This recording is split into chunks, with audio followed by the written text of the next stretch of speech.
Now, with the US and China rivalry intensifying, in the latest, the United States of America has warned Beijing on South China Sea and has accused Beijing of intimidation of Philippine vessels. The statement by Washington comes just 2 days after Biden hosted his Philippine counterpart. The US State Department further warned that an attack on the Philippine security forces by China would trigger a US response. What are the repercussions of such statements, and is there a new Cold War in the offing? To answer all of this and much more, we're now being joined by Dr. Malcolm Davis. He's a senior analyst in defense strategy at the Australian Strategic Policy Institute. Thank you so much for joining us on WION, Dr. Malcolm. Thank you for having me. Right now, how do you assess the latest tensions between China and the US, with Washington clearly accusing Beijing of intimidation of Philippine vessels?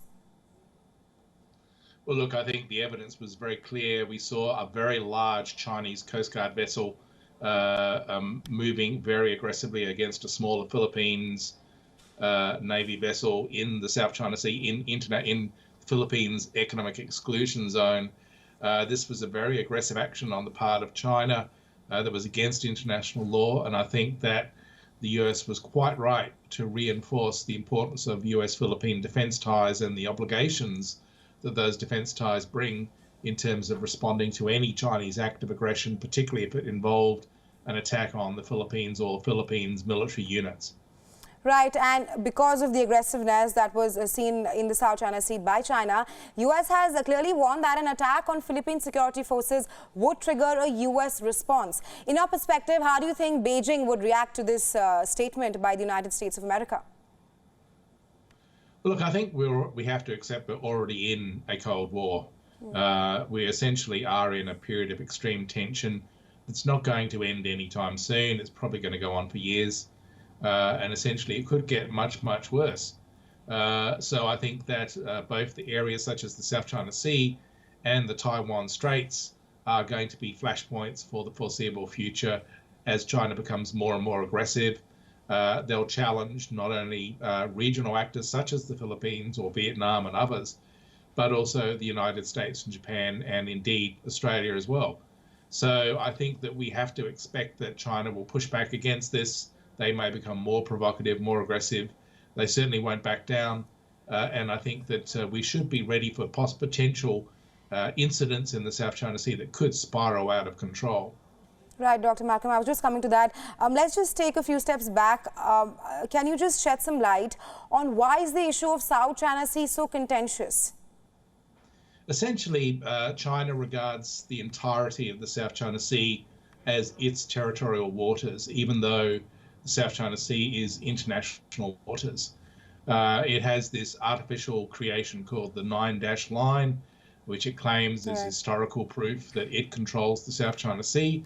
No one in the international community accepts China's 9-dash line, which encircles the entirety of the South China Sea and encompasses numerous reefs and rocks in the South China Sea that under international law potentially could have economic exclusion zones and would give China, if they control it, the right to control resource wealth in the South China Sea. Other states in the region obviously claim territories in the South China Sea. Philippines is one, Taiwan, Vietnam, Malaysia. But I think that it's the Chinese that really are being most aggressive in terms of establishing military bases on artificial reefs and rocks that could then be used to dominate the region militarily. And so the US is, I think, quite rightly pushing back against this with freedom of navigation operations, as are the Japanese. The Australians do gateway transits where we transit aircraft and ships through, but even we've come under harassment from PLA Navy vessels. So this is a very contentious part of the environment. Right. Let's also talk about the Philippines and China relations. On one hand, the Philippines on Friday accused China's Coast Guard of aggressive tactics, while just a few days ago, the Chinese foreign minister was in Manila for better ties. So how are relations actually panning out between both these countries at this juncture? Look, I think the Chinese ultimately what they want is for regional states to accommodate China's rise, to accommodate their interests. They want essentially a South China Sea solution that basically is led by China. rather than essentially an equitable multilateral solution. So on the one hand, they will approach states diplomatically to try and improve relations and engage in trade. But on the other hand, they use their military capabilities and quasi-military capabilities such as the Coast Guard or the maritime militia to coerce. And from the Chinese call this sharp power, essentially where they use a combination of soft power inducements and hard power coercion to try and gain the influence over these states to get them to accommodate China's rise. Right. Also, do you think that the aggressiveness that we are seeing from Beijing in the South China Sea is a response to growing US and the Philippine relations, keeping in mind how both the countries just conducted one of their biggest military drills just a few weeks ago? Well, certainly it's a big change in the Philippines from the days of Duterte, where the previous government of the Philippines was, at least the previous president of the Philippines, was more interested in aligning with China than with the United States. Under Bongbong Marcos, we're now seeing a complete 180-degree reversal on that, where President Marcos is now focused very much on strengthening those US ties, which I think is a very good move. And so the Chinese are pushing back against that. They want to try and coerce President Marcos's government to back down and accommodate China. And I think that Marcos seems to be showing that he's made of sterner stuff. Right. Let's also talk about how US is trying to strengthen its relations with South Korea. They have just signed a pact called the Washington Declaration. Tell us more on that, and how do you think Beijing is going to react to it?